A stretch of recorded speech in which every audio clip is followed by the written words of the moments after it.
Assalamualaikum warahmatullahi wabarakatuh. Selamat datang teman-teman semuanya dalam channel anisa.sna_sharing. Nah teman-teman semuanya, kali ini saya akan berbagi mengenai CPNS Formasi Dosen Kemendikbudristek tahun 2023. Nah teman-teman semuanya, jadi channel ini merupakan salah satu bentuk syukur dan juga kontribusi saya, karena alhamdulillah pada tahun 2023 ini untuk pertama kalinya saya mengikuti tes CPNS untuk formasi dosen dan alhamdulillah keterima. Nah, saya berharap kedepannya teman-teman semua akan mendapatkan manfaat dari channel ini. Sebelum membahas mengenai CPNS formasi dosen, di sini saya akan memaparkan terkait dengan hakikat dosen itu sendiri. Jadi menurut Undang-Undang Guru dan Dosen Nomor 14 Tahun 2005, Pasal 1 Ayat 2, dosen adalah pendidik profesional dan ilmuwan dengan tugas utama mentransformasikan, mengembangkan, dan juga menyebarluaskan ilmu pengetahuan, teknologi, dan seni melalui pendidikan, penelitian, dan pengabdian kepada masyarakat. Pendidikan, penelitian, dan pengabdian kepada masyarakat merupakan wujud dari Tridharma Perguruan Tinggi. Nah teman-teman semuanya, terkait dengan Tridharma Perguruan Tinggi, insya Allah saya akan membuat konten secara khusus. Oleh karena itu, tetap simak channel ini dengan baik ya. Terkait dengan informasi seleksi penerimaan CPNS Kemendikbudristek tahun 2023, teman-teman semuanya dapat mengakses laman Kemendikbudristek. Khususnya pada tahun 2023, teman-teman dapat men-scan barcode ataupun link yang telah saya tampilkan dalam layar. Nah, berikut merupakan tampilan dari laman seleksi CPNS Kemendikbudristek tahun 2023. Jadi teman-teman semuanya, pada tahun tersebut ada penerimaan CPNS dan juga P3K.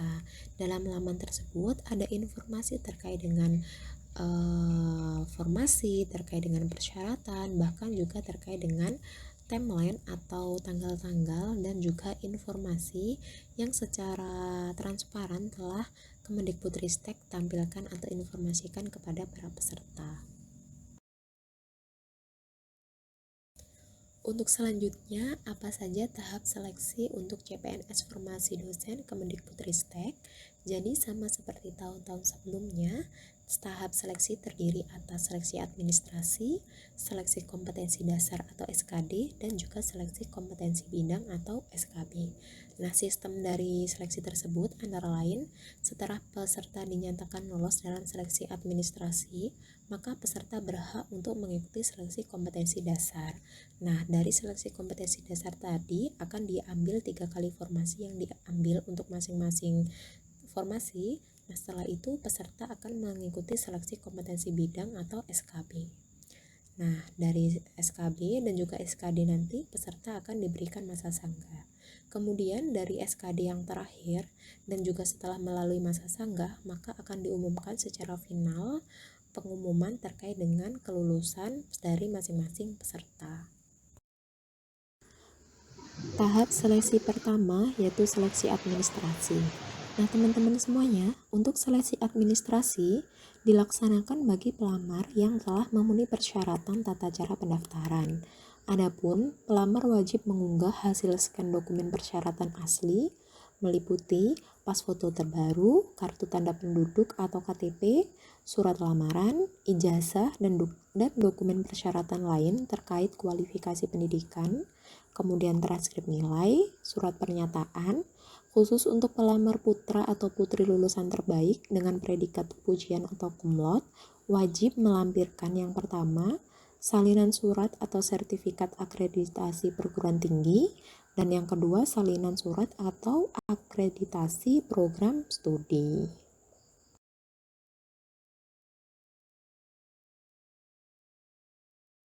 Terkait dengan surat lamaran dan surat pernyataan, setiap instansi memiliki format tertentu sehingga nanti kita dapat mengaksesnya dalam website, khususnya dalam hal ini yaitu Kemendikbudristek.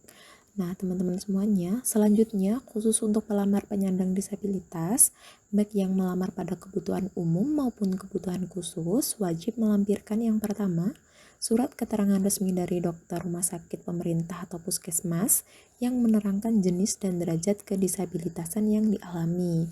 Kemudian wajib juga menautkan video singkat terkait dengan keadaan si peserta.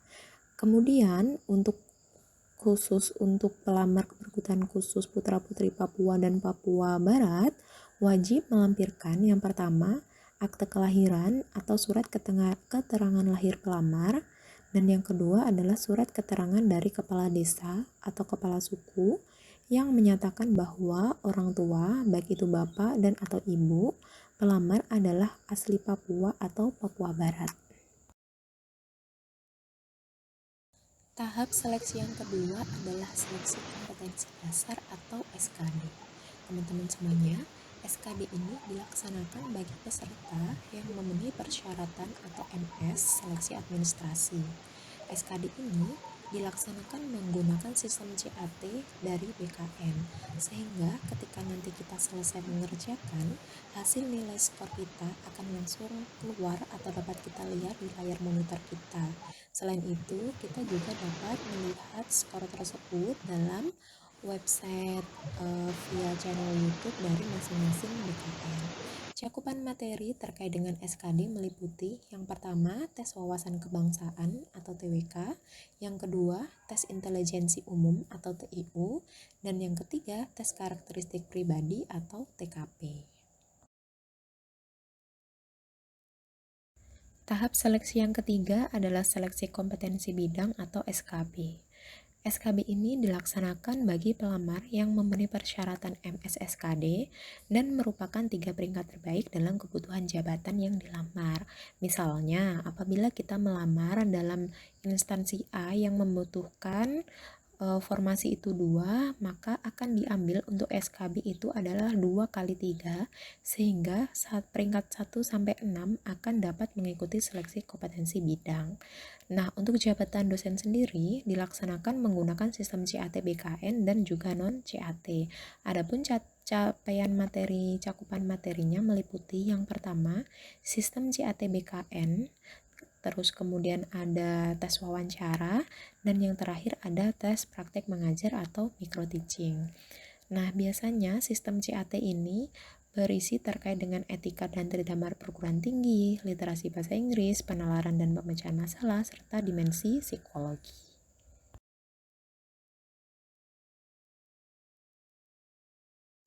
Sekilas info ya teman-teman semuanya, jadi terdapat beberapa perbedaan pada seleksi beberapa tahun ini.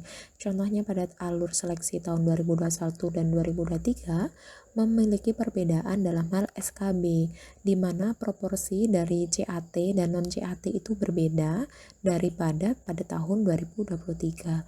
Kemudian terkait dengan ambang batas untuk SKB tahun 2021, itu peserta dinyatakan gugur apabila tidak mengikuti salah satu subtes dalam SKB tersebut, dan yang kedua tidak memenuhi ambang batas atau passing grade SKB yang telah ditentukan.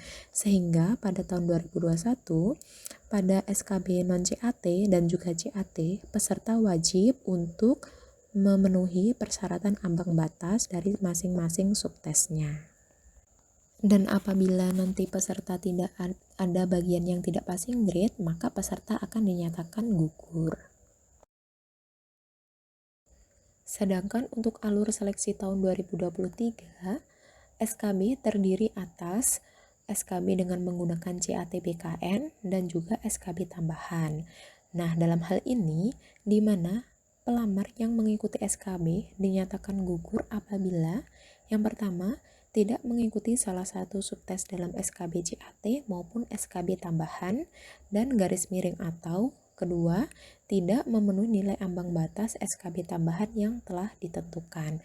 Jadi perbedaannya dalam hal ini yaitu peserta dinyatakan gugur apabila tidak mengikuti wawancara dan micro teaching. Selain itu, juga tidak mengikuti CAT BKN. Hanya saja yang membedakannya adalah nilai ambang batas itu yang menjadi acuan adalah ambang batas pada nilai ambang batas pada SKB tambahan. Dalam hal ini yaitu wawancara dan praktek micro teaching. Sehingga dalam SKB tahun 2023 yang menggugurkan apabila peserta tidak memenuhi nilai ambang batas adalah SKB tambahan. Dalam hal ini yaitu wawancara dan praktek mengajar atau micro teaching. Sedangkan CATBKN yang meliputi etika tridharma perguruan tinggi, literasi bahasa Inggris, penalaran dan pemecahan masalah serta dimensi psikologi itu masih sama memiliki bobot 60%, hanya saja tidak menjadi syarat atau tidak menggugurkan peserta apabila peserta kurang dari nilai ambang batas. Nah, pengalaman dari tahun lalu, wawancara dan praktek mengajar ini tidak bisa diremehkan ya teman-teman, karena banyak sekali yang gugur dalam hal wawancara dan juga micro teaching, sehingga mulai dari sekarang persiapkan dengan baik dan juga tetap semangat ya. Sekian video 1 mengenai CPNS Formasi Dosen Kemendikbudristek tahun 2023. Semoga apa yang saya sampaikan dapat bermanfaat untuk teman-teman semuanya. Nah, untuk video kedua, insya Allah saya akan memaparkan terkait dengan seleksi administrasi. Oleh karena itu, tetap stay tune dalam channel ini ya. Semoga bermanfaat dan tetap semangat. Selamat berjuang teman-teman semuanya. Selamat menggapai mimpi. Semoga bisa terwujud dan lancar. Oke, sekian dari saya. Wassalamualaikum warahmatullahi wabarakatuh.